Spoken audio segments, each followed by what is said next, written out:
জাহান নামে যাক দেশ সমাজ সংসার, তাতে আমার কি? আমি শুধু জানি মায়ের যে বড় এই পৃথিবীতে আর কিছুই নেই।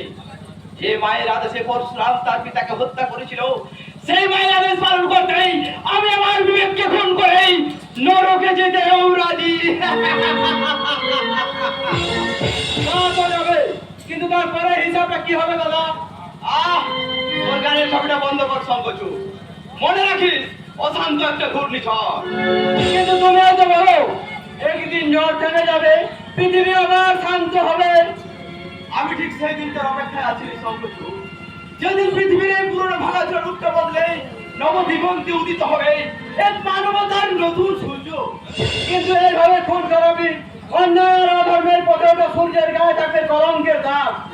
সেই দাগ আমি আমার বুকের রক্ত দিয়ে মুছে দেবো। কিন্তু কিন্তু তার আগে সারা এই সমাজের ভিতটাকে ধরে আমি না দেবো।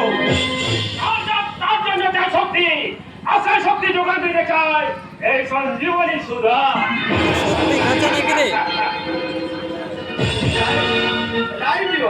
এই জন্য তো তোকে আমার এত ভালো লাগে রে কালকে। সেই ভালো লাগাটা ঠিকই হয়ে যাবে দাদা যখন জানবে যে গত রাত্রে রজনীকান্ত সাহেবের গোডাউনে আগুন লাগা দিয়ে পুলিশ ওকে চিনে ফেলেছে। তাই নাকি? হ্যাঁ বাবা, আগুন লাগার পালানোর সময় পুলিশের সামনে পড়ে যায়। আরে বলে যা বলে যা। কোনো উপায় না দেখে দুজন পুলিশকে খুন করে গা ঢাকা দিয়ে শিখে, কিন্তু ওই ঝালকা নিশান মল্লিক বদল সারা আমাকে চিনে ফেলেছে। আরে তাতে তো উপরে হওয়ার কি আছে? কিন্তু দাদা সব কিছুর উপরে বাস করে অশান্ত ঘূর্ণিঝড়। আইন আদালত নেতা মন্ত্রী সবার চোখে ধুলো দিয়ে এগিয়ে যাওয়া যায় একমাত্র কাজ। কিন্তু সেই কাজে বাধা আসতে পারে দাদা না। দেবী মায়ের আশীর্বাদ ধন্য এই অশান্ত ঘূর্ণিঝড় যে কারো ভয়ে কোনদিন থমকে যায়নি আর আজও যাবে না। কোথায় ছিলে? দাদা, তাহলে এবার আমাকে কি করতে হবে বলো? এইখানেই ছিলে।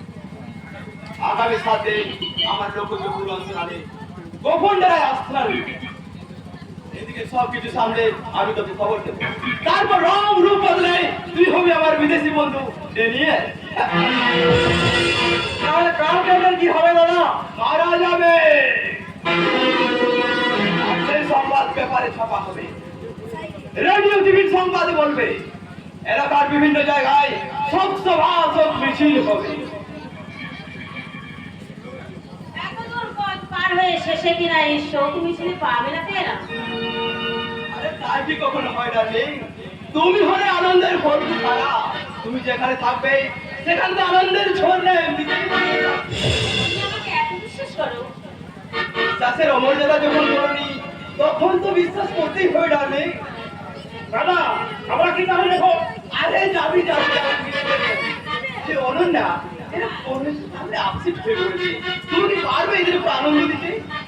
আরে এমন কোনো নতুন কাজ নাকি? এই। আমি কিছুই পারবো। ছোট আমি কেমন ভাবে এদের মনটাকে আমি এনজয় করি।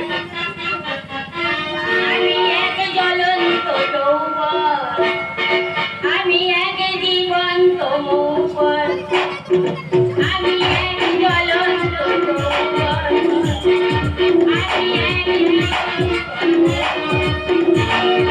কাছে কাছে আরো কাছে, কাছে কাছে আরো কাছে, লুটে নাও লুটে নাও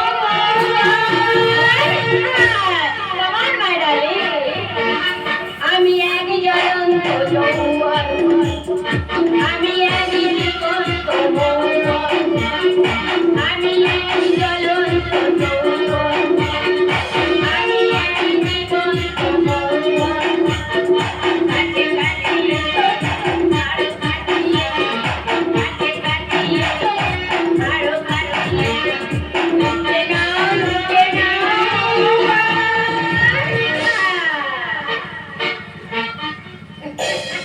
সত্যি অনন্যা, তোমার নাম ও কাজের মিল দেখে আমি অবাক হয়ে যাচ্ছি। তাই নাকি ডার্লিং? কিন্তু যে আমিও যে তোমাকে দেখে অবাক হয়ে যাই। তুমি খালি মেয়েদের মনে নয়, তুমি যে ভারতবর্ষ জোয়ার আনতে পারো। আর আমি সেই জোয়ারে ভাসিয়ে দিতে চাই এই সমাজের যত নোংরা আবর্জনা। অঙ্কচু, ও দাদা, ওকে যথাস্থানে রেখে তুই বাইরে অপেক্ষা কর, আমি ডাকলেই যেন তোকে পায়। ঠিক আছে দাদা, আয় কালকে। আসছি দাদা, আবার দেখা হবে।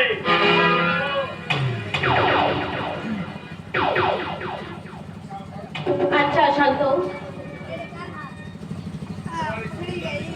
আচ্ছা তোমার এই সঙ্গী সাথীগুলো সঙ্গী নয়, ওরাই আমার ধর্ম, আর আমাকে রক্ষা করাই ওদের একমাত্র ধর্ম। কিন্তু তুমি তোমার কাজে ব্যর্থ কেন না? খুব শিগগিরই আমি চেষ্টা করবো অশান্ত। রূপককে তার বাবা বিরুদ্ধে এখনো কথা বলতে পারোনি, সে এখনো তার বাবার দু কাজে সমানে সাহায্য করে চলেছে। বেশ, আমি কয়েকদিনের মধ্যেই তোমার চেষ্টার সঙ্গে আমার বুদ্ধিটাও তুমি যে কোনো খাবারের সঙ্গে রূপককে হেরে নিয়ে নেশা করা, তারপর দেখবে ও যখন নেশায় বন্ধ হয়ে যাবে, তুমি ওকে দিয়ে যে কোনো কাজ সহজেই করিয়ে দিতে পারবে। আমি কিন্তু ওকে সহজে ছেড়ে দেবো না শান্ত বাবু। কাকে স্যার? আপনার সঙ্গে কাল কালবে নামক ছেলেটিকে। আর কেউ নেই আমার সঙ্গে? আপনি হাসালেন দাঁড়ে বাবু। মাঝে মধ্যে কিন্তু আমার সঙ্গে দেখা যাবে, মাঝে মধ্যে কিন্তু ওকে আপনার সঙ্গে দেখা যাবে। ধরার পিছিয়ে অনেক কুকুর পিছিয়ে যায় দাঁড়ে বাবু, কিন্তু তারা যদি কাউকে কামড়ায় তার গায়েটা নিশ্চয়ই আমার নয়। না, আমি তা বলছি না। আপনি এখানে? আরে আসতেই পারি, কারণ ওই অশান্ত হচ্ছে আমার প্রিয় বন্ধু। ও আই সি। কিন্তু সেদিন আপনাদের কথাবার্তা শুনে মনে হয়েছিল যে কুশল বাবু। আমার কেউ না, কেউ না, কেউ না, কেউ না। আই এম সরি মিস্টার, গত রাত্রে ওই কালপেটের অধিকাংশ আর গোড়ানো আগুন লাগিয়েছে। ভালো করেছে, আই মিন ভালো হয়েছে আর কি।